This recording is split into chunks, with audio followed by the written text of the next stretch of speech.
നമുക്ക് ആധാരമായിട്ട് മത്തായിയുടെ സുവിശേഷം 25-ാമത്തെ അധ്യായം അതിൻ്റെ വലത്തുഭാഗത്തുള്ള ആ ന്യായവിധിയിൽ അല്ലെങ്കിൽ ആ ജഡ്ജ്മെൻറ്റിൽ യേശുവിൻ്റെ വലത്തുഭാഗത്ത് നിൽക്കുന്ന ആ കൂട്ടരോട് സംസാരിച്ച ആ വാക്യങ്ങൾ നമുക്ക് ഒന്ന് വായിച്ച് കേൾക്കാം.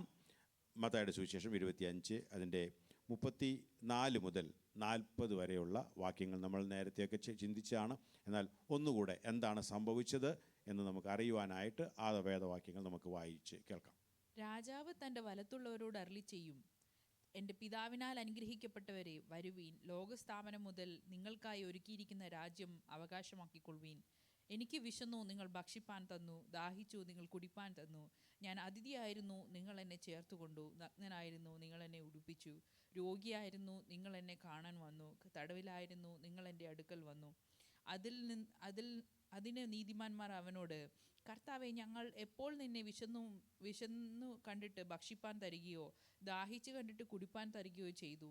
ഞങ്ങൾ എപ്പോൾ നിന്നെ അതിഥിയായിട്ട് കണ്ടിട്ട് ചേർത്ത് കൊള്ളുകയോ നഗ്നനായി കണ്ടിട്ട് ഉടുപ്പിക്കുകയോ ചെയ്തു? നിന്നെ രോഗിയായിട്ടോ തടവിലായിട്ടോ എപ്പോൾ കണ്ടിട്ട് ഞങ്ങൾ നിന്റെ അടുക്കൽ വന്നു എന്നുത്തരം പറയും. രാജാവ് അവരോട്, എൻ്റെ ഈ ഏറ്റവും ചെറിയ സഹോദരന്മാരിൽ ഒരുത്തിനു നിങ്ങൾ ചെയ്തെടുത്തോളം എല്ലാം എനിക്ക് ചെയ്തു എന്ന് ഞാൻ സത്യമായിട്ട് നിങ്ങളോട് പറയുന്നു എന്ന് അരുളി ചെയ്യും. ഇവിടെ വലതുഭാഗത്ത് നിന്നവർ അനുഗ്രഹം പ്രാപിക്കുവാനായിട്ട് ഇടയായതിൻ്റെ കാരണം നമ്മൾ ചിന്തിച്ചു. ഒന്ന്, അവർ ഏറ്റവും എളിയവരെ വരെ കണ്ടുപിടിച്ച് അവർക്ക് കൊടുത്തു. അവർ ചെയ്യുന്നത് യേശുവിന് വേണ്ടിയാണെന്നൊന്നും അറിയാതെ തന്നെ എന്തു ചെയ്തു? അവർ ഏറ്റവും ചെറിയവനെ പോലും കണ്ട് പിടിച്ച് കൊടുത്തു. നമ്മൾ ഇന്നത്തെ മെസ്സേജിൽ 1 മിനിറ്റ് വീഡിയോയിൽ കേട്ടതുപോലെ ആവശ്യമുള്ളവരെ കണ്ടുപിടിച്ച് തെരഞ്ഞു പിടിച്ച് കൊടുക്കാനുള്ള ഒരു കൃപ കർത്താവ് നമുക്ക് തരട്ടെ. ഇവിടെ അവർ അങ്ങനെ ഏറ്റവും ലീസ്റ്റ് ആയിരിക്കുന്നവർക്ക് പോലും അവർ കൊടുത്തു എന്ന് നമ്മൾ വായിച്ചു. മാത്രവുമല്ല, അവരത് കർത്താവിനാണ് ചെയ്യുന്നത് എന്ന് അറിയാതെ തന്നെ അവർ ചെയ്തു. അവരുടെ സ്വാഭാവികമായിട്ട് അവരുടെ ഉള്ളിൽ ഉൾക്കൊണ്ട ഒരു വിഷയമായതുകൊണ്ട് അവരത് ചെയ്തു. സ്തോത്രം. അടുത്തത്, അവർ ആ സമയങ്ങളിൽ വളരെ ബുദ്ധിമുട്ടിലൂടെ, ഇന്നത്തെ പോലെയല്ല, ഞാൻ പറഞ്ഞല്ലോ സഭ ഇവിടെ നിന്ന് എടുക്കപ്പെട്ടു. ആ സമയത്ത് തന്നെ അന്നത്തെ സാഹചര്യം എന്താണെന്ന് നമുക്ക് ഗ്രഹിക്കാൻ പോലും ചിന്തിക്കാൻ പോലും പറ്റാത്ത വിധം അത്രയും ബുദ്ധിമുട്ടുള്ള സമയത്ത് അവർ ഇങ്ങനെ ആളുകളെ കണ്ടുപിടിച്ച് അവർക്ക് സ്വമേധ അവർ ചെയ്തു എന്നുള്ളതാണ് അതിലെ ഏറ്റവും ശ്രേഷ്ഠമായത്. അതുകൊണ്ടാണ് അവർക്ക് ആ നന്മ അത്രയും ഭംഗിയായിട്ട് അവിടെ യേശു അവർക്ക് കൊടുക്കുന്നത് നമുക്ക് കാണുവാൻ കഴിയും. ഇനി അതിൻ്റെയൊക്കെ അപ്പുറമായിട്ട് നമ്മൾ ഒന്ന് മനസ്സിലാക്കേണ്ടത്, അവർ ബോൺ അഗെയിൻ പീപ്പിൾ അല്ലായിരുന്നു, അല്ലേ? അവർ വീണ്ടും ജനിച്ച ആളുകൾ അല്ലെങ്കിൽ സഭ അല്ലായിരുന്നു എന്ന് നമ്മൾ മനസ്സിലാക്കേണ്ടത് ആവശ്യമാണ്. അവർ അങ്ങനെ ചെയ്തിരുന്നുവെങ്കിൽ നമ്മൾ കഴിഞ്ഞ ദിവസം ചിന്തിച്ച ചോദ്യം ഇതാണ്: ഈ കൂട്ടത്തിന് ഇത്ര നന്നായിട്ട് ചെയ്യാൻ പറ്റിയെങ്കിൽ സഭ എന്ന് പറയുന്ന ഞാനും നിങ്ങളും എത്ര നന്നായിട്ട് ചെയ്യണമെന്നാണ് യേശു അല്ലെങ്കിൽ ദൈവം ആഗ്രഹിക്കുന്നത്. ഇതാണ് നമ്മുടെ ചിന്ത. നമ്മൾ അതും ചിന്തിച്ചു. നമ്മൾ പറഞ്ഞു, യേശു തീർച്ചയായിട്ടും ഈ വലതുഭാഗത്ത് നിൽക്കുന്നവർ ചെയ്തതിനേക്കാൾ നന്നായിട്ട് നമ്മൾ ചെയ്യണം എന്ന് തന്നെയായിരിക്കണം യേശുവിൻ്റെ ചിന്ത, ദൈവത്തിൻ്റെ ചിന്ത എന്ന് നമ്മൾ ചിന്തിക്കുകയുണ്ടായി. അതിന് ചില കാരണങ്ങൾ നമ്മൾ പറഞ്ഞു. കാരണം യേശു തൻ്റെ പഠിപ്പിക്കലുകളിൽ അതേപ്പറ്റി വളരെ വ്യക്തമായിട്ട് അവരോട് പറഞ്ഞിട്ടുള്ളതായിട്ട് നമ്മൾ കണ്ടു. മാത്രവുമല്ല, സഭ തുടങ്ങിയപ്പോൾ church started with those actions. അതായത് അവർ എല്ലാം തങ്ങൾക്കുള്ളതെല്ലാം വിറ്റ് എല്ലാവരും ഒരുപോലെ കണ്ട് അവർ കാര്യങ്ങൾ തുടങ്ങുവാനായിട്ട് അന്ന് സഹായിച്ചു എന്ന് അപ്പസ്തോല പ്രവൃത്തി അതിൻ്റെ 3-ാം അധ്യായത്തിൻ്റെ തുടക്കം മുതൽ നമ്മൾ വായിച്ച് അത് ഗ്രഹിക്കുവാനിടയായി തീർന്നു. അത് കഴിഞ്ഞ് അപ്പസ്തോലന്മാർ സഭയെ ട്രെയിൻ ചെയ്തത്, നമ്മൾ എപ്പിസ്റ്റലുകൾ വായിച്ചു കഴിഞ്ഞാൽ ആ സഭയെ ട്രെയിൻ ചെയ്യുന്നത് ഇപ്രകാരം നിങ്ങൾ ചെയ്യണം എന്നുള്ളതിനെ അവരെ ഉദ്ബോധിപ്പിച്ചു കൊണ്ടാണ് എന്നുള്ളത് നമുക്ക് അവിടെ മനസ്സിലാക്കുവാൻ കഴിയും. മാത്രവുമല്ല, അതിൻ്റെ അടുത്ത പോയിൻ്റ് നമുക്കെല്ലാവർക്കും അറിയാം, എന്ത്? ഞാൻ ഈ ചെയ്യുന്നത് എനിക്ക് വേണ്ടി ജീവനെ തന്ന യേശുവിന് വേണ്ടിയാണ് ചെയ്യുന്നത് എന്ന്, അല്ലേ? ഇത് അന്ന് അവർക്ക് അറിയാത്തതാണ്. അപ്പോൾ നമുക്കിതെല്ലാം അറിയാവുന്നത് കൊണ്ടും ഇങ്ങനെ നമ്മളെ പഠിപ്പിക്കുന്നത് കൊണ്ടും യേശു നമ്മെ പറഞ്ഞു തന്നതുകൊണ്ടും മോഡലായിരുന്നത് കൊണ്ടും നമുക്ക് എന്തു വേണം? ഇത് നമ്മൾ ചെയ്യണമെന്ന് ദൈവം തീർച്ചയായിട്ടും ആഗ്രഹിക്കണം. എന്നാൽ അതിനേക്കാൾ ഞാൻ കഴിഞ്ഞ ഇവിടെ ഉണ്ടായിരുന്നു നമ്മൾ വായിച്ചു കേട്ട ആ ഗ്രൂപ്പിലെ ആളുകൾ അവർ ബോൺ അഗെയിൻ ആയിരുന്നില്ല എന്ന് ഞാനൊരു പദം ഉപയോഗിക്കുകയുണ്ടായി. അതിൻ്റെ അർത്ഥം നമ്മൾ ബോൺ അഗെയിൻ ആണ്, ബോൺ അഗെയിൻ ആണ്, നമ്മൾ വീണ്ടും ജനിച്ചവരാണ്. So what is so special about us? നമ്മൾ ഇതിനേക്കാൾ ഭംഗിയായി ചെയ്യേണ്ടതായിരുന്നു എന്ന് ഉള്ളത് മനസ്സിലാകുവാനായിട്ട് നമ്മിൽ വന്ന മാറ്റങ്ങൾ എന്തൊക്കെയാണ്? ന്യൂ ബോൺ ആയപ്പോൾ പലപ്പോഴും നമുക്ക് അതേക്കുറിച്ച് ഉള്ള ധാരണ കുറവായതുകൊണ്ടാണ് പലപ്പോഴും സാരമില്ല, ഇങ്ങനെയൊക്കെ മതി എന്ന് ചിന്തിക്കും. എന്നാൽ ഞാനും നിങ്ങളും ന്യൂ ബോൺ ആയപ്പോൾ എന്താണ് എന്നിൽ സംഭവിച്ചത്? നമ്മൾ ഈ കേട്ട മെസ്സേജുമായി ബന്ധപ്പെട്ട് എന്നിൽ ഞാൻ എങ്ങനെ ആയിരിക്കണം എന്നതിനെക്കുറിച്ച് ചില കാര്യങ്ങൾ ദൈവവചനം നമ്മെ പഠിപ്പിക്കുന്നുണ്ട്. അത് ഇന്ന് നിങ്ങളുടെ മുന്നിൽ പെട്ടെന്ന് തന്നെ അത് ആലോചന പറഞ്ഞ് ഇരിക്കുവാൻ താല്പര്യപ്പെടുകയാണ്. അതിനു വേണ്ടി ടൈറ്റിൽ കൊടുത്തിരിക്കുന്നത് ഇങ്ങനെയാണ്: 7 wonders in A new born me. എന്ന് വെച്ച് കഴിഞ്ഞാൽ പുതുതായി ജനിച്ച എന്നിലെ 7 അത്ഭുതങ്ങൾ. നമ്മൾ പലപ്പോഴും 7 വണ്ടേഴ്സ് ഓഫ് ദ വേൾഡ് ഒക്കെ നമ്മൾ കണ്ടിട്ടുണ്ട്, അല്ലേ? നമ്മളത് കാണാൻ വേണ്ടി ഓടിപ്പോവും. എന്നാൽ ഇവിടെ പറഞ്ഞിരിക്കുന്നത് ഞാൻ ന്യൂ ബോൺ ആയപ്പോൾ there are 7 wonders that has happened within me. Am I aware of that? And am I upholding that? ഞാൻ അതിനെ ഉയർത്തിപ്പിടിക്കുന്നുണ്ടോ? അങ്ങനെ ചെയ്യുന്നൊരു വ്യക്തിയാണെങ്കിൽ തീർച്ചയായിട്ടും ഈ വലതുഭാഗത്ത് നിന്ന ജനത്തിനോട് യേശു ചെയ്തത് കണ്ട് അവർ പറയും, യെസ്, ദേ ഡിസേർവ് ഇറ്റ്. കാരണം ഹല്ലേലൂയ, അങ്ങനെ ചെയ്യേണ്ടത് അത്യാവശ്യമാണ്. എന്താണ് ഈ 7 അത്ഭുതങ്ങൾ? അത് മാത്രം പെട്ടെന്ന് വായിച്ച് ഇരിക്കുവാൻ താല്പര്യപ്പെടുകയാണ്. ഒന്ന്, number 1, we are new creation. Hallelujah, new creation. നമ്മൾ എത്ര ജന്മം വിചാരിച്ചാലും നടക്കാത്ത കാര്യമാണ്. വി ആർ ന്യൂ ക്രിയേഷൻ എന്ന് വെച്ച് കഴിഞ്ഞാൽ ട്രാൻസ്ഫോംഡ് ആൻഡ് റീകൺസോയിൽഡ് ത്രൂ ക്രൈസ്റ്റ്. നമ്മൾ മുഴുവനായിട്ടും മാറ്റം സംഭവിച്ച വ്യക്തികളാണ്. ഈ പറയപ്പെട്ടവർ അങ്ങനെയല്ല കേട്ടോ. നമ്മൾ പൂർണ്ണമായിട്ടും ട്രാൻസ്ഫോംഡ് ആണ്. മാത്രവുമല്ല, യേശു ക്രിസ്തുവിലൂടെ നമ്മൾ ഈ ദൈവവുമായിട്ട് ഒന്നു ചേർക്കപ്പെട്ടവരാണ് എന്ന് ഞാനും നിങ്ങളും മനസ്സിലാക്കണം. ആദ്യത്തെ അത്ഭുതം നമുക്ക് വായിച്ച് നോക്കാം. 2 കൊരിന്ത്യർ 5-ാം അധ്യായം 17-18 വാക്യം. നമുക്ക് സുപരിചിതമായ വേദവാക്യങ്ങൾ തന്നെയാണ്. എങ്കിലും ഞാൻ ആരാണ് എന്ന് ഒന്നുകൂടെ ചിന്തിക്കുവാൻ വേണ്ടി അത് നമ്മുടെ മുന്നിൽ വെക്കുന്നു എന്ന് മാത്രം. വായിച്ചാട്ടെ. ഒരുത്തൻ ക്രിസ്തുവിലായാൽ അവൻ പുതിയ സൃഷ്ടിയാകുന്നു, പഴയത് കഴിഞ്ഞുപോയി. അവനൊരു പുതിയ സൃഷ്ടിയാണ്. താജ്മഹലൊക്കെ പണിതൊക്കെ അവിടെ നമ്മൾ കണ്ടു, അല്ലേ? ഭംഗിയായിട്ടുണ്ട്. എന്നാൽ എത്ര താജ്മഹൽ പണിതാലും എന്നെ നിങ്ങളെ ഒരു പുതിയ സൃഷ്ടിയാക്കാൻ പറ്റത്തില്ല. അതിന് പറ്റുന്നത് നമ്മുടെ കർത്താവിന് മാത്രമേ ഉള്ളൂ. അതും ഹല്ലേലൂയ, അവൻ വില കൊടുത്തിട്ടാ. സ്തോത്രം. ഞാൻ കേട്ടിട്ടുണ്ട്, അവിടെ ഈ താജ്മഹലൊക്കെ പണിത ആളുകളെ വളരെയധികം കഷ്ടത്തിലൂടെയൊക്കെയാണ് അവർ കടത്തിവിട്ടത്. വളരെ വേദനയുടെ ഒരു റിസൾട്ടാണ് ആ താജ്മഹൽ എന്നൊക്കെ ഞാൻ പറഞ്ഞു കേട്ടിട്ടുണ്ട്. അങ്ങനെയാണെങ്കിൽ ഞാനും നിങ്ങളൊക്കെ എങ്ങനാ? സ്തോത്രം. കർത്താവ് നമ്മെ സഹായിക്കട്ടെ. അപ്പോൾ അവിടെ വായിച്ചു, ഇങ്ങനെയാണ് പറഞ്ഞത്: ഒരുത്തൻ ക്രിസ്തുവിലായാൽ അവൻ പുതിയ സൃഷ്ടിയാകുന്നു, പഴയത് കഴിഞ്ഞുപോയി, ഇതാ അത് പുതുതായി. കാണുമ്പോൾ തന്നെ പറയാം, ഇതാ അത് പുതുതായിരിക്കുന്നു. ഏത്? എന്നെയും നിങ്ങളെയും കുറിച്ചാണ് പറഞ്ഞിരിക്കുന്നത്. ഇതാ അത് പുതുതായിരിക്കുന്നു. It's new. അടുത്ത വാക്യം: അതിനൊക്കെയും ദൈവം തന്നെ കാരണഭൂതൻ. അവൻ നമ്മെ ക്രിസ്തു മൂലം തന്നോട് നിരപ്പിച്ച് നിരപ്പിന്റെ ശുശ്രൂഷ ഞങ്ങൾക്ക് തന്നിരിക്കുന്നു. അപ്പം അവിടെ ഒരു ഭാഗം അവിടെ നമ്മൾ ശ്രദ്ധിക്കേണ്ടത് എന്താ പറഞ്ഞറിയോ?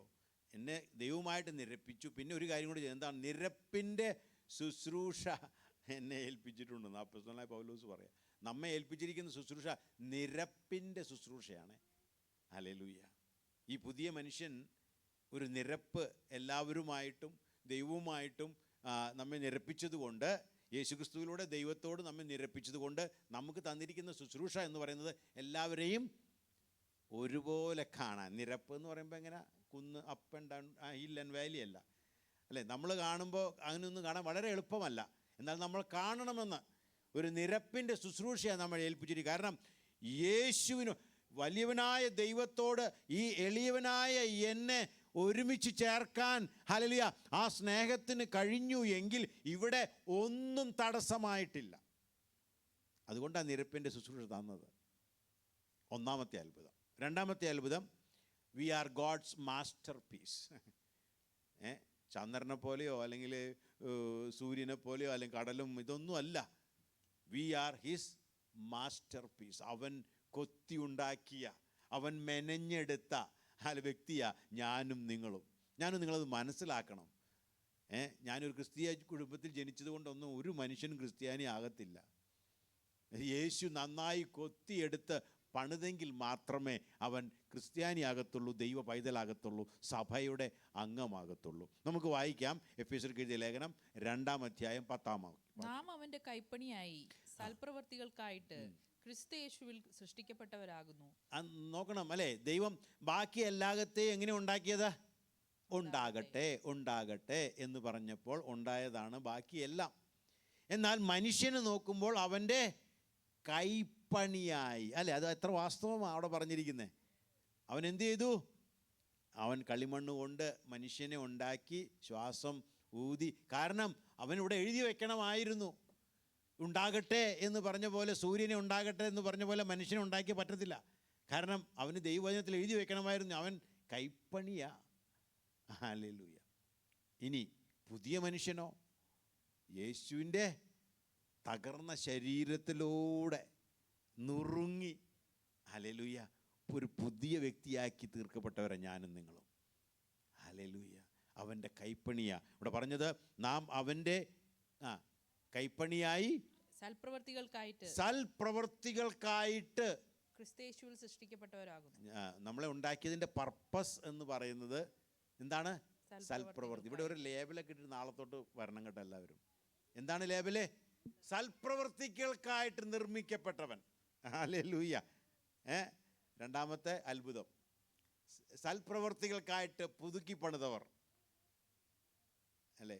എനിക്ക് ഈ എൻ്റെ കാറിൽ ഞാൻ മുന്നേ പറഞ്ഞിട്ടുണ്ട്, ഇടയ്ക്ക് ഗോഡ് ഈസ് ഗുഡ് എന്ന് വരെ എനിക്ക് എഴുതാൻ അല്പം പേടിയാണ്. കാരണം ഞാനിടയ്ക്ക് ഇങ്ങനെയൊക്കെ പോകുന്നത് കണ്ട് ആൾക്കാർ ഗോഡ് ഈസ് ഗുഡ് എന്നുകൊണ്ട് ഇവൻ പോകുന്ന പോക്ക് കണ്ടില്ലേ എന്നൊക്കെ ആൾക്കാർ പറയുന്നതുകൊണ്ട് എനിക്ക് അല്പം ചമ്മല. നമ്മൾ ഗോഡ്സ് മാസ്റ്റർ പീസാണ്. സ്തോത്രം. സൽപ്രവർത്തികൾക്കായിട്ട് ഉണ്ടാക്കപ്പെട്ടവർ. ഈ 9 അത്ഭുതങ്ങളും അല്ല 7 അത്ഭുതങ്ങളും നമ്മളിങ്ങനെ തൂക്കിയിട്ടിട്ട് വേണം അടുത്ത ദിവസം തൊട്ട് ചർച്ചിൽ വരാനായിട്ട്. അപ്പോൾ അറിയും വിവരം. ഹല്ലേലൂയ. സ്തോത്രം. അപ്പോൾ രണ്ടാമത്തെ അത്ഭുതം എന്താണ്? നമ്മളൊരു പുതിയ സൃഷ്ടിയാണ്. പഴയതെല്ലാം പോയി. നമ്മൾ ദൈവത്തോട് അനുരഞ്ജനപ്പെട്ടവരാണ്. മാത്രവുമല്ല നിരപ്പിൻ്റെ ശുശ്രൂഷ ലഭിച്ചവരാണ്. 2, അവൻ്റെ ക്രാഫ്റ്റ്മാൻഷിപ്പാണ്, അവൻ്റെ മാസ്റ്റർ പീസാണ്. എന്താ പറഞ്ഞത് ഇവിടെ? സൃഷ്ടിക്കപ്പെട്ടു നാം ചെയ്തു പോരേണ്ടതിന് ദൈവം അവ മുന്നൊരുക്കിയിരിക്കുന്നു. നമ്മൾ സൽപ്രവർത്തികൾക്കായിട്ടെന്ന് മാത്രമല്ല, അതങ്ങനെ തന്നെ ചെയ്യണം എന്നുള്ളത് അവൻ നേരത്തെ നിശ്ചയിച്ചത് കൊണ്ടാണ് ഈ മാസ്റ്റർ പീസിനെ ഉണ്ടാക്കിയെടുത്തത്. ഹല്ലേലൂയ. എന്നിട്ട് ഞാൻ നിങ്ങളും ചെയ്യുന്നുണ്ടോ? സൽഗുണങ്ങൾ ചെയ്തു വരണമെന്ന് നേരത്തെ പ്ലാൻ ചെയ്തിട്ട് സമയം കിട്ടുമ്പോൾ ചെയ്യാമെന്നല്ല, അതിനു വേണ്ടി കൊത്തിയെടുക്കപ്പെട്ടവരാണെന്ന് ഞാനും നിങ്ങളും. സ്തോത്രം. നമുക്കത് അതുപോലെ ആയിരിക്കാൻ കർത്താവ് സഹായിക്കട്ടെ. മൂന്നാമത്തെ അത്ഭുതം, നമ്മൾ ഹൃദയത്തിൽ പുതുക്കം പ്രാപിക്കും. Renewed heart. നമ്മുടെ ഹാർട്ട് എന്താണെന്ന് പറയാം, ട്രാൻസ്പ്ലാന്റോ അല്ലേ? ആണോ? ഹാർട്ട് മാറ്റി വെച്ചതാണ്. പുതിയ ഹൃദയമാണെന്ന്. ഹല്ലേലൂയ. ഇതങ്ങ് മാറ്റി. നമ്മുടെ ഹൃദയം പുതിയതാണെന്ന്. എത്ര പേരുടെ ഹൃദയം പുതിയതാണ് ഇവിടെ? സ്തോത്രം. ഹൃദയം മാറ്റി വെച്ചതാണെന്ന്. ഇത് മറ്റേ പല നമ്മൾ ഹോസ്പിറ്റലിലൊക്കെ ചെയ്ത് കഴിഞ്ഞാൽ പിന്നെ അവൻ അത് കഴിഞ്ഞിട്ട് കാര്യം പുതിയ ഹൃദയം കൊണ്ടൊക്കെ നടക്കുന്നത്. പക്ഷേ കുറച്ച് കഴിഞ്ഞാൽ അതും ഈ പറഞ്ഞ പോലെ കൊള്ളാത്തതാകും.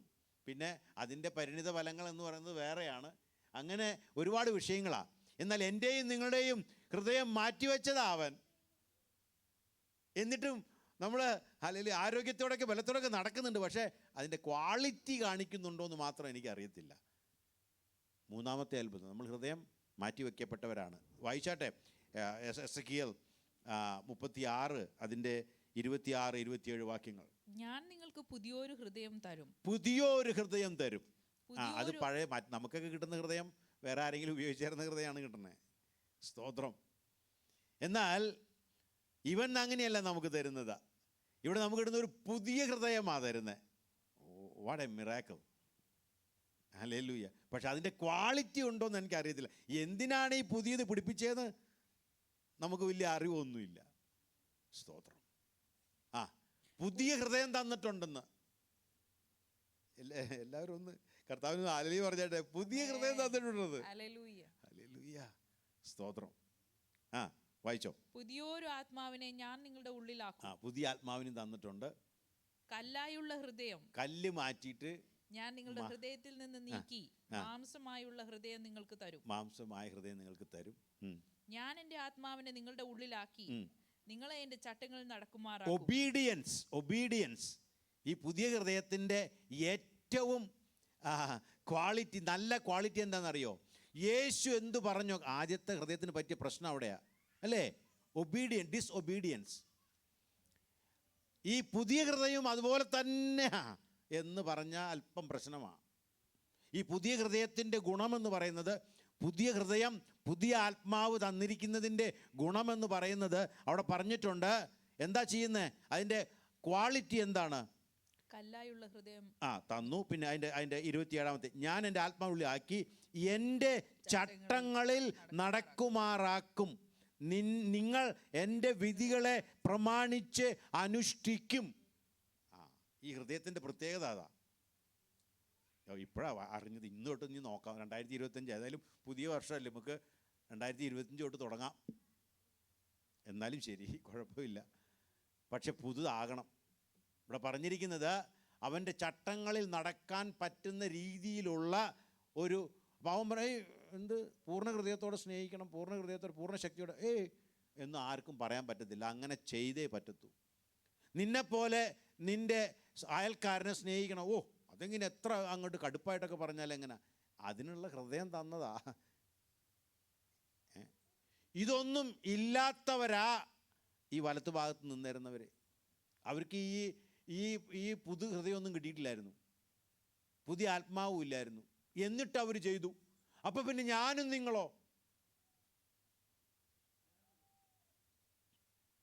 എങ്ങനെയായിരിക്കണമെന്ന് നമ്മൾ നമ്മോടനെ ചോദിച്ചാൽ മതി. സ്തോത്രം. അപ്പോൾ മൂന്നാമത്തെ അത്ഭുതം, പുതിയ ഒരു ഹൃദയം. ആ പുതിയ ഹൃദയത്തിൻ്റെ ക്വാളിറ്റി എന്ന് പറഞ്ഞത് സോഫ്റ്റാണ് എന്നൊക്കെ അവിടെ പറഞ്ഞിട്ടുണ്ട്. മാംസളമാണ്, കല്ലൊക്കെ മാറ്റി. പക്ഷേ അതിൻ്റെ മെയിൻ ക്വാളിറ്റി എന്ന് പറയുന്നത് ഒബീഡിയൻസ്. ദൈവം പറഞ്ഞതിന് അനുസരിക്കാൻ പറ്റുന്ന ഒരു ഹൃദയം. ആർക്കെങ്കിലും അങ്ങനെ ഇല്ല എന്ന് തോന്നുകയാണെങ്കിൽ ഹൃദയത്തെ ഒന്നുകൂടെയൊക്കെ ഒന്ന് ഹോസ്പിറ്റലിൽ കൊണ്ടുപോയി ചെക്ക് ചെയ്യുന്നതൊക്കെ നല്ലതാണ്, പുതിയ ഹൃദയം കിട്ടിയിട്ടുണ്ടോ എന്നുള്ളത്. നാലാമത്തെ അത്ഭുതമെന്ന് പറയുന്നത് റിന്യൂഡ് മൈൻഡ്. ഹൃദയം പുതുതായി, നമ്മുടെ മനസ്സും മാറി. ഇങ്ങനത്തെ ആളെയാ ദൈവ പൈതലെന്ന് വിളിക്കുന്നത്. Renewed our mind. റോമർ എഴുതിയ ലേഖനം 12:1-2. സഹോദരന്മാരെ, ഞാൻ ദൈവത്തിന്റെ മനസ്സലവ് ഓർപ്പിച്ച് നിങ്ങളെ പ്രബോധിപ്പിക്കുന്നത്, നിങ്ങൾ ബുദ്ധിയുള്ള ആരാധനയായി നിങ്ങളുടെ ശരീരങ്ങളെ ജീവനും വിശുദ്ധിയും ദൈവത്തിന് പ്രസാദവുമുള്ള യാഗമായി സമർപ്പിപ്പീൻ.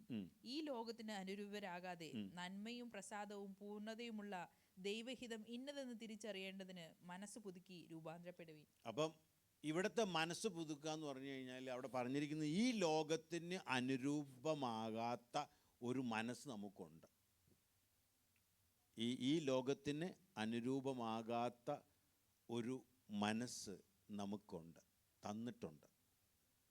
എന്നിട്ട് അതിലൂടെ പറയുകയാണ്, അനുരൂപമാകാതെ നന്മയും പ്രസാദവും പൂർണ്ണതയുമുള്ള ദൈവഹിതം ഇന്നതെന്ന് തിരിച്ചറിഞ്ഞ് മനസ്സ് പുതുക്കിയിരുന്നു. ഈ മനസ്സ് പുതുക്കുമ്പോൾ ഉണ്ടാകുന്ന ഗുണമെന്ന് ദൈവത്തിൻ്റെ പെർഫെക്റ്റ് വിൽ എന്താണെന്ന് നമുക്ക് ഗ്രഹിക്കാൻ കഴിയും. ഇത് നമ്മൾ ഇൻ്റർനെറ്റ് സെർച്ച് ചെയ്തുകൊണ്ടൊന്നും ഒന്നും പറ്റത്തില്ല. ഇപ്പോൾ എന്താ ChatGPT ഒക്കെ നോക്കിയിട്ടൊന്നും കാര്യമില്ല. ഇത് നമുക്ക് അറിയത്തുള്ളൂ. സ്തോത്രം. അതിനു വേണ്ടിയാ ഇത് എന്നിൽ സംഭവിച്ചൊരു അത്ഭുതമാ. എന്ത്? എൻ്റെ ഹൃദയം മാറി, എൻ്റെ മനസ്സ് മാറി. ഹല്ലേലൂയ. ഞാൻ ദൈവത്തിൻ്റെ കൈപ്പണിയായി. മാത്രവുമല്ല ഞാൻ ഹല്ലേലൂയ പറഞ്ഞത് അവൻ്റെ ഒരു പുതിയ സൃഷ്ടിയായിട്ട് ഞാൻ മാറി. ഹല്ലേലൂയ. അടുത്ത വാക്യം വായിച്ചാൽ 1 കൊരിന്ത്യർ 2:16. കർത്താവിന്റെ മനസ്സറിഞ്ഞ് അവനെ ഗ്രഹിപ്പിക്കുന്നവൻ ആർ? നാമോ ക്രിസ്തുവിന്റെ മനസ്സുള്ളവരാകുന്നു. എത്ര പേർക്ക് ക്രിസ്തുവിൻ്റെ മനസ്സുണ്ട്? ഹല്ലേലൂയ. ഈ പുതിയ വ്യക്തികൾ, ഞാൻ ഇന്നലെ ബൈബിൾ സ്റ്റഡി ഉണ്ടായിരുന്നു. ഞാൻ പെട്ടെന്ന് എൻ്റെ മനസ്സിലും ഇപ്പോഴാണ് അങ്ങനെ ചിന്ത വരുന്നത്. കാരണം ലേഖനങ്ങൾ മുഴുവൻ എഴുതിയിരിക്കുന്നത് വിശ്വാസികളോടാണ്. അവർക്കാണല്ലോ ലേഖനം എഴുതിയിരിക്കുന്നത്. അപ്പം രക്ഷിക്കപ്പെടാത്തവർ ആ ഭാഗം മാറ്റി വെച്ചേരെ. നോട്ട് ഫോർ യു, അല്ലേ? സുവിശേഷങ്ങൾ അതുവരെ രക്ഷിക്കപ്പെടാത്തവരും രക്ഷിക്കപ്പെട്ടവരും ഒക്കെ കേട്ടിട്ടുണ്ട്. അത് എല്ലാവർക്കും ബാധകമാണ്. എന്നാൽ രക്ഷിക്കപ്പെടാത്തൊരു വ്യക്തിക്ക് ലേഖനങ്ങളൊന്നും വായിച്ചൊന്നും മനസ്സിലാവത്തില്ല. കാരണം ഇത് അവർക്കുള്ളതല്ല, രക്ഷിക്കപ്പെട്ടവർക്കുള്ള, നമുക്കുള്ളതാണ്. നമ്മളോട് പറയുന്നത് കർത്താവിൻ്റെ മനസ്സറിഞ്ഞ് അവനെ ഗ്രഹിപ്പിക്കാവുന്നവനാർ, നാമോ ക്രിസ്തുവിൻ്റെ മനസ്സുള്ളവരാകും. നമുക്ക് ലഭിച്ച മനസ്സെന്ന് പറയുന്നതേ ഹൃദയം, അവനെ അനുസരിക്കുന്ന ഹൃദയം. മനസ്സോ ക്രിസ്തുവിൻ്റെ തന്നെയാണ് പറഞ്ഞിരിക്കണേ, അല്ലേ? അവൻ്റെ മനസ്സാണ് നമുക്ക് ലഭിച്ചിരിക്കണേന്ന്. സ്തോത്രം. അടുത്ത അത്ഭുതം എന്താണ്? മനസ്സതാ കിട്ടിയ മനസ്സ് മാത്രമല്ല മൈൻഡ് സെറ്റും അവൻ്റെ മൈൻഡ് സെറ്റാണ് നമുക്ക് കിട്ടിയിരിക്കുന്നത്. അടുത്തത് എഫേസ്യർക്ക് എഴുതിയ ലേഖനം, ഫിലിപ്പിയർക്ക് എഴുതിയ ലേഖനം 2-ാം അധ്യായം അതിൻ്റെ 1 മുതൽ 5 വരെയുള്ള വാക്യങ്ങൾ. ക്രിസ്തുവിൽ വല്ല പ്രബോധനവും ഉണ്ടെങ്കിൽ, ഉണ്ടെങ്കിൽ ക്രിസ്തുവിൽ എന്തെങ്കിലും ഒരു പ്രബോധനം എവിടെന്നെങ്കിലും എടുത്തോ. ഇനിയിപ്പോൾ മത്തായിയുടെ സുവിശേഷം ആയാലും ശരി, റെവലേഷൻ ആയാലും ശരി, ഇനിയിപ്പോൾ കണ്ണടച്ചിട്ട് ഇനിയിപ്പോൾ എടുത്തപ്പോൾ ഫിലോമോൻ കിട്ടി എന്നാലും ശരി, എന്തെങ്കിലും ഒരു പ്രബോധനം ക്രിസ്തുവിലുണ്ടെങ്കിൽ, സ്നേഹത്തിന്റെ വല്ല ആശ്വാസവും ഉണ്ടെങ്കിൽ, ആത്മാവിന്റെ വല്ല കൂട്ടായ്മയും നിങ്ങൾ സ്നേഹം എന്നെങ്ങാനും പറയുന്നുണ്ടെങ്കിൽ, ആത്മാവ് എന്നെങ്ങാനും നിങ്ങൾ ഉച്ചരിക്കുന്നുണ്ടെങ്കിൽ, വല്ല ആർദ്രതയും മനസ്സലിവും ഉണ്ടെങ്കിൽ, നിങ്ങൾക്ക് ഒരു മനസ്സലിവുണ്ട്, ആർദ്രത ഉണ്ടെങ്കിൽ നിങ്ങൾ പറയുന്നുണ്ടെങ്കിൽ, നിങ്ങൾ ഏക മനസ്സുള്ളവരായി ഏക സ്നേഹം പൂണ്ട് ഐക്യമത്യപ്പെട്ട് ഏകഭാവമുള്ളവരായി ഇങ്ങനെ എന്റെ സന്തോഷം പൂർണ്ണമാക്കുവിൻ. കേട്ടോ? എങ്ങനെയാ അപ്പോസ്തലനായ പൗലോസ് കർത്താവിനെ കണ്ട് അവൻ പറയുക, എൻ്റെ സന്തോഷം എന്ന് പറയുന്നത് നിങ്ങൾ കുറച്ച് അങ്ങോട്ടും ഇങ്ങോട്ടും ഹെൽപ്പ് ചെയ്തു, ഇടയ്ക്ക് ചായയൊക്കെ മേടിച്ചു കൊടുത്തു, അതൊന്നുമല്ല. എന്താ പറഞ്ഞിരിക്കുന്നത്? ഇവിടെ പറഞ്ഞിരിക്കുന്നത് നിങ്ങൾ ഏക മനസ്സുള്ളവരായി ഏക സ്നേഹം പൂണ്ട് ഐക്യമത്യപ്പെട്ട് ഏക സ്വഭാവമുള്ളവരായി ഇങ്ങനെയായിരിക്കണമെന്ന് ദൈവമക്കൾ. പറ്റുമോ? പറ്റും. ദൈവമക്കൾക്കേ പറ്റുള്ളൂ. എന്താ കാരണം? പുതിയ ഹൃദയം, പുതിയ സൃഷ്ടി, ദൈവത്തിൻ്റെ മാസ്റ്റർ പീസ്, അല്ലേ? പിന്നെ അവൻ്റെ മനസ്സ്, യേശുവിൻ്റെ മനസ്സ്.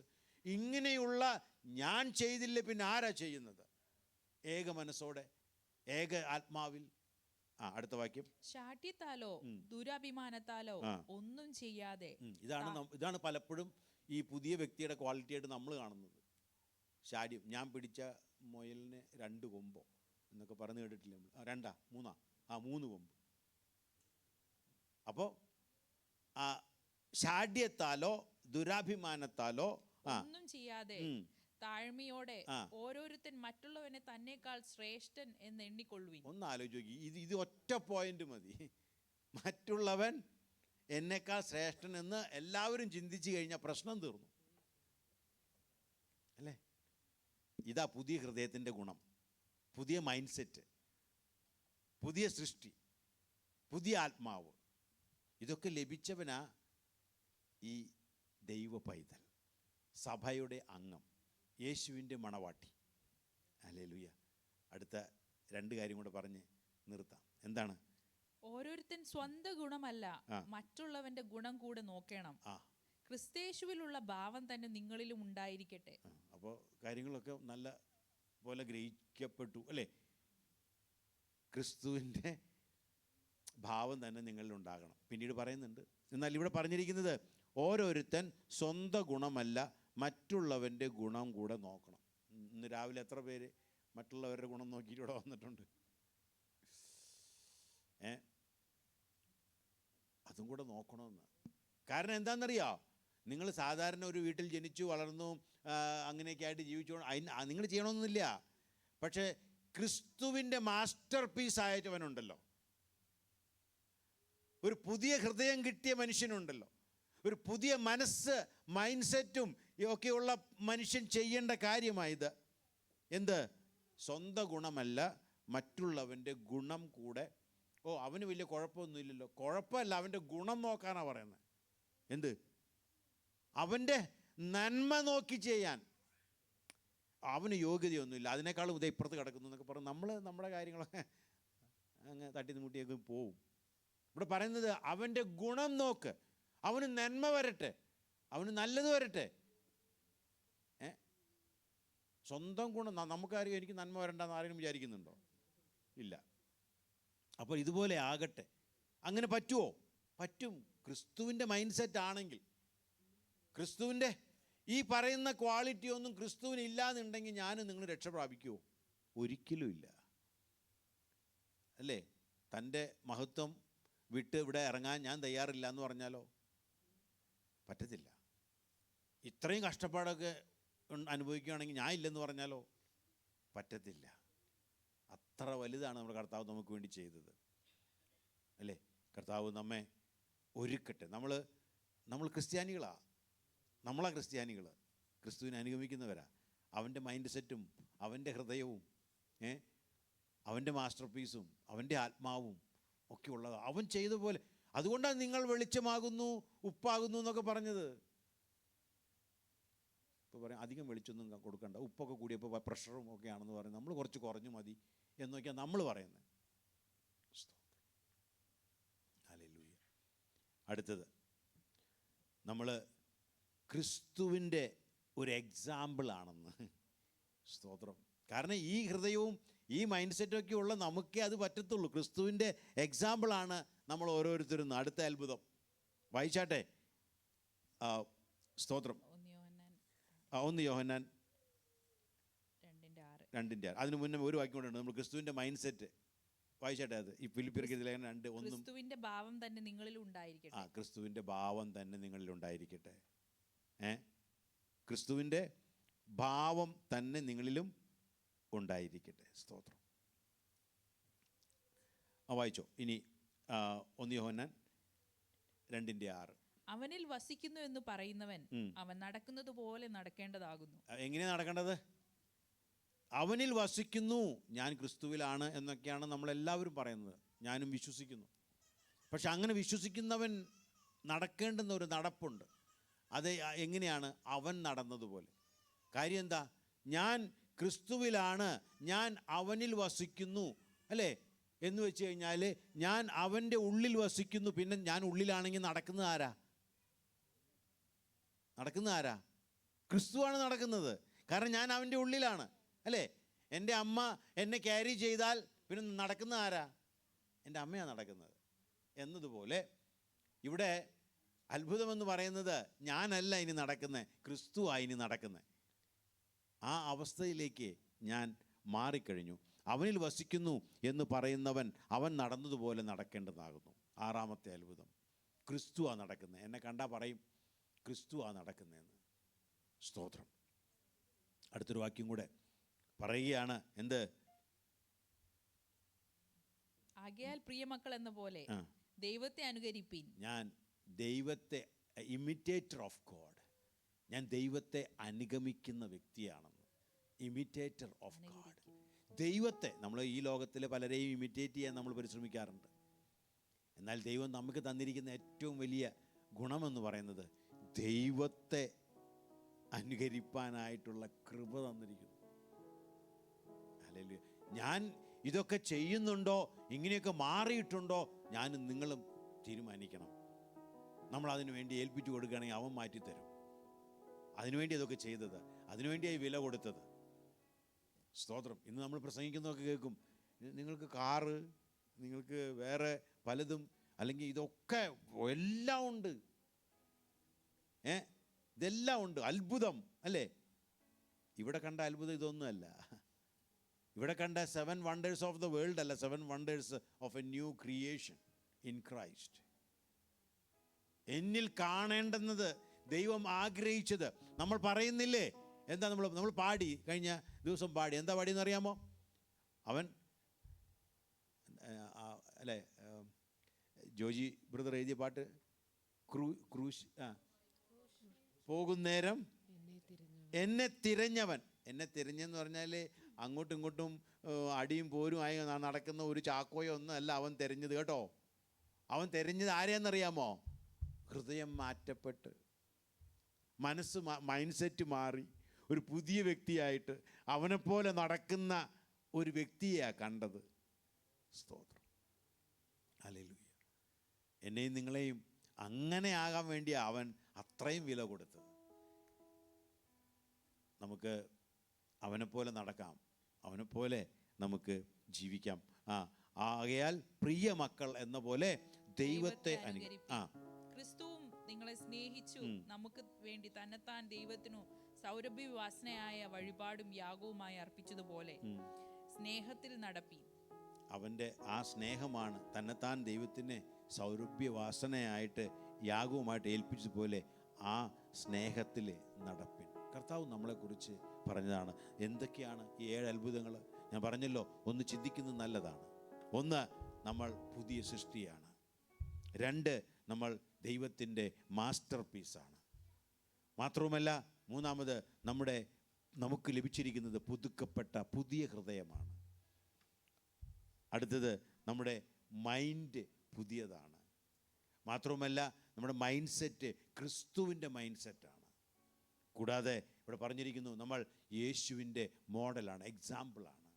നമ്മളെ കാണുന്നവൻ യേശുവിനെ കാണണം, അവൻ്റെ മോഡലാണ്. ഇനി നമ്മൾ ദൈവത്തെ അനുകരിക്കുന്നവരാണ്, ദ ഇമിറ്റേറ്റേഴ്സ് ഓഫ് ഗാഡ്. എന്നിൽ ഈ ക്വാളിറ്റികൾ വരട്ടെ. നമുക്ക് ദൈവസന്നിധിയിൽ എഴുന്നേറ്റ് നിൽക്കാം.